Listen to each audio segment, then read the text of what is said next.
বিয়ের বয়স যখন নারীর হয়ে যায়, দেখবেন যেই নারীটা তার বাবার বাসায় বড় হয়েছে, ছোট্ট থেকে বড় হয়েছে, যে ঘরে সে বড় হয়েছে, যে মায়ের কাছে সে বড় হয়েছে, সে ঘর সেই বাড়ি ছেড়ে এমন এক পুরুষের হাত ধরে বাড়ি ছাড়তে হয় যাকে সে চিনতই না।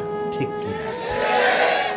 নারীদের কোনো স্থায়ী বাড়ি হয় না। ছোট্টবেলায় বাবার বাড়ি হয় আপন, একটু বড় হইলে স্বামীর বাড়ি হয় আপন, আবার যখন বৃদ্ধা হয়ে যায় হয়তো স্বামী মারা গেলে সন্তানের ঘরে আবার ফিরে আসে, কিন্তু আসল ঘরটা নারীদের কবরই শেষ পর্যন্ত হয়। ঠিক কিনা? বিয়ের বয়স যখন নারীর হয়ে যায়, দেখবেন যেই নারীটা তার বাবার বাসায় বড় হয়েছে, ছোট্ট থেকে বড় হয়েছে, যে ঘরে সে বড় হয়েছে, যে মায়ের কাছে সে বড় হয়েছে, সে ঘর সেই